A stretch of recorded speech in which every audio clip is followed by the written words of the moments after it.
We have a KREM 2 follow-up now after a two-car collision yesterday involving a police car in North Spokane. Protests against police brutality continue today in the Tri-Cities. Hundreds of people gathered in Pasco calling for justice for Antonio Zambrano Montes. A Vietnam veteran in Puyallup has finally been awarded the Purple Heart decades after he was injured in combat. Two conservation groups want to stop the state of Washington from allowing logging on state lands that were burned in the Carlton Complex wildfire last summer. I'm told right now that Spokane police will be securing the scene to make sure that any evidence from this crash is not disturbed in any way in the overnight hours, but they will definitely be back here in the morning to not only continue processing the scene, but also to remove the wreckage once it is fully processed.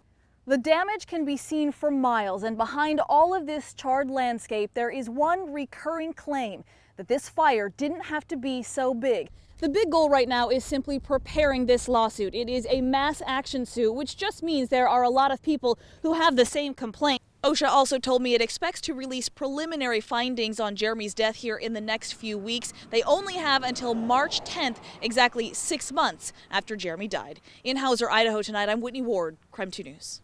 I also understand that we're here just underneath the train tracks, BNSF railroad tracks.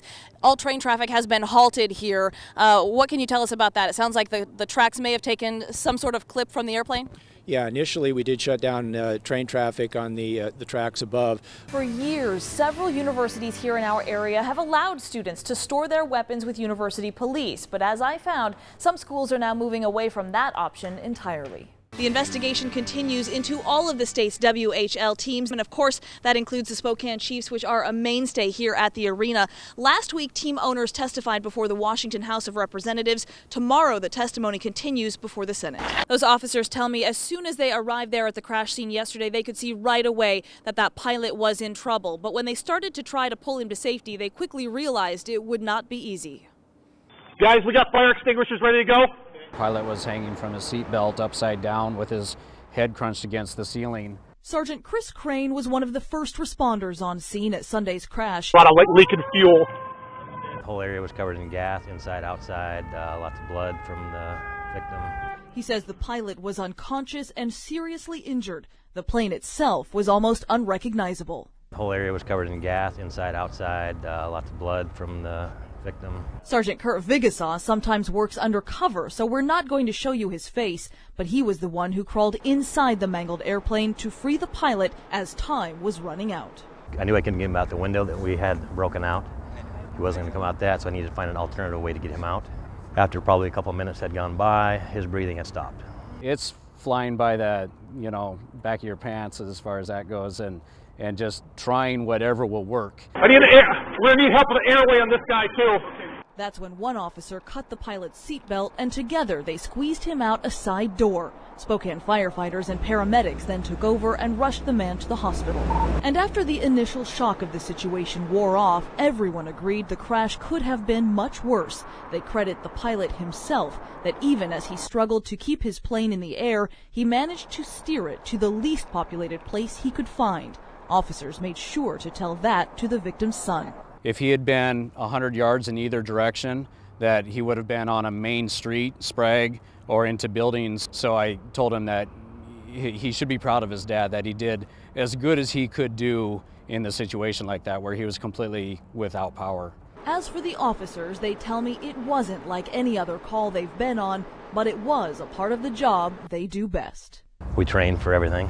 Tough to train for something like this, but the medical training that we have had, that's what took over in that moment. Try to save a life, and so hopefully we did. That pilot did have emergency surgery late last night. He is still in critical condition again, but many are saying without the heroic actions of those officers, he may very well not even be alive tonight. In Spokane, I'm Whitney Ward, KREM 2 News. The damage can be seen for miles, and behind all of this charred landscape, there is one recurring claim that this fire didn't have to be so big. In fact, many are claiming that state fire crews, specifically from DNR, ignored this fire when it was small and allowed it to grow so big that it burned many of their homes to the ground. Tonight, I'm taking those claims directly to the top, to the DNR's Commissioner of Public Lands, to ask what went wrong. It was a wildfire like Washington has never seen before. It was a literal firestorm that burned through nearly 400 square miles from Twisp to Methow to Brewster. In Pateros, entire neighborhoods were reduced to ash overnight. We'll never ever be able to replace what we had. And almost immediately after the flames died down, criticism began popping up of how DNR firefighting crews could have stopped the fire before it got so big. This was a man-caused disaster from the beginning all the way through. Kim Maltus and his wife lost their home and everything in it near Twisp, plus several cars and pieces of heavy machinery. Millions. But that, he says, isn't even the worst part. She kept telling me they're not coming, nobody will come, nobody will help. Kim tells me he first saw the flames when they were small, the morning of July 17th. And it was a backing fire. It was just creeping down the hill. He says all day a team of DNR and contract fire crews sat parked in his field down the street, watching the flames but not putting them out, until finally it reached his dry hay and exploded, jumping the highway and coming for his house. Maybe around 5 o'clock. About that time the wind shifted. And then I knew these guys aren't going to do anything, it's over. Within minutes, it was an inferno.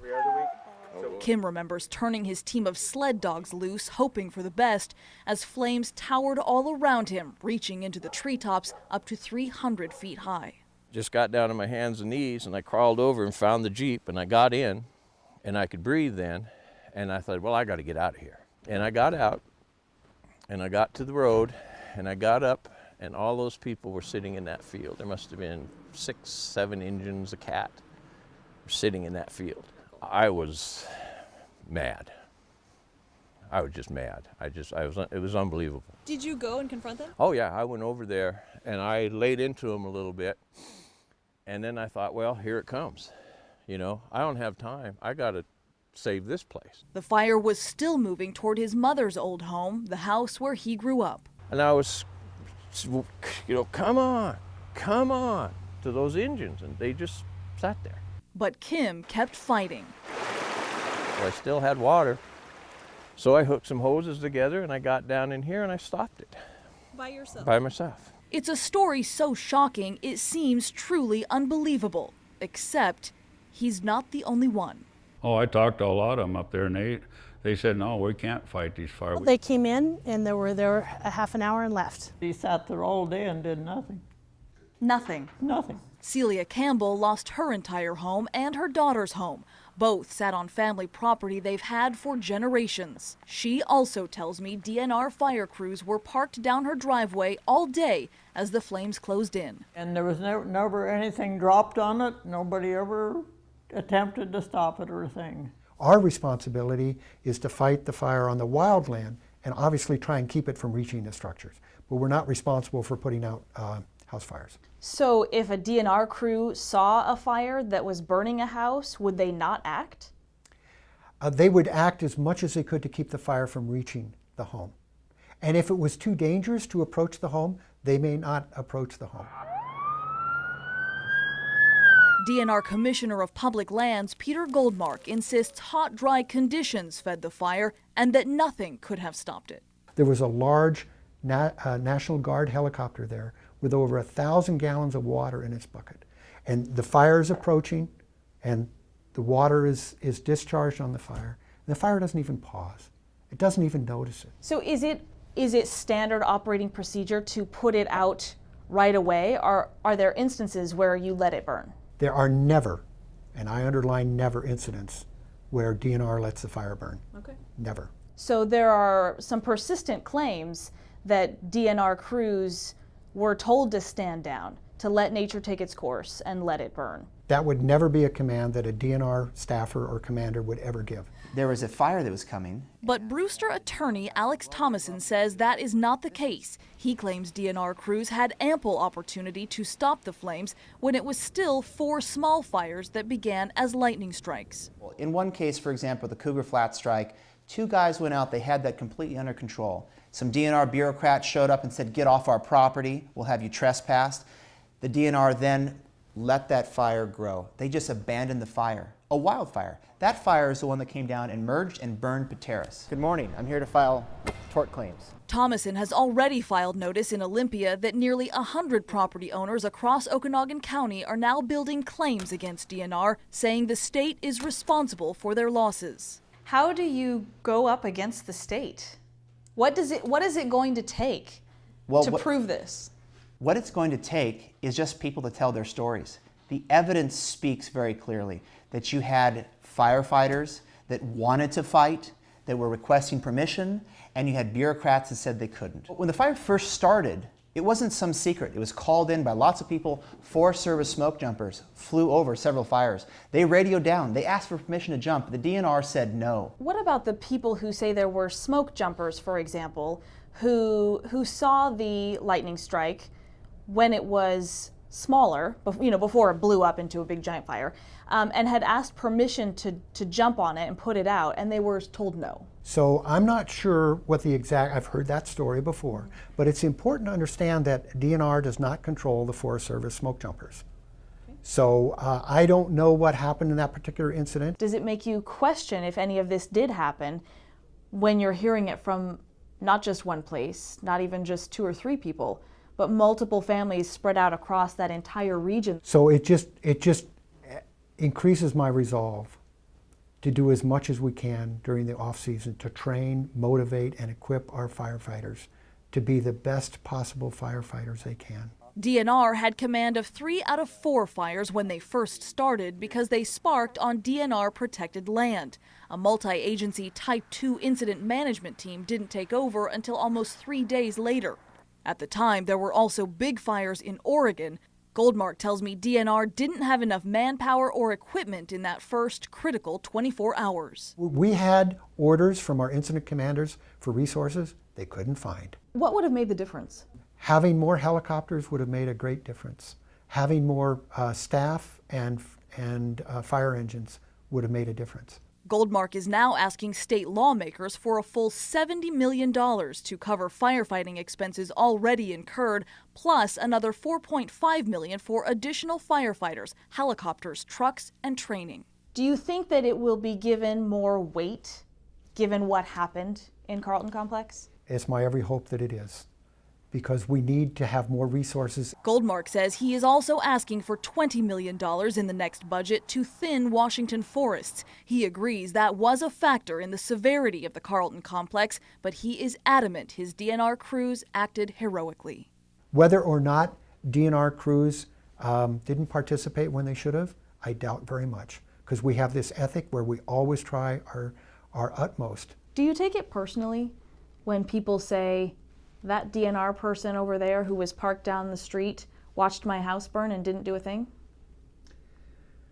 It's hard to know what's frustration and emotion following a terrible fire and loss, and how much of that is factual.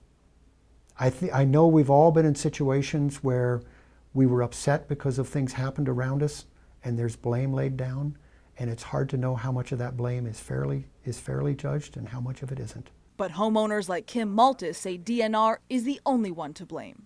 This is criminal. This is absolutely criminal what they did. DNR still has more than a month to settle these homeowners' claims if the agency does not settle. Alex Thomason tells me he will file an official lawsuit, but even that is just the beginning of this process. It will likely take many more months or even years before this is finally settled. In Okanogan County tonight, I'm Whitney Ward, KREM 2 News.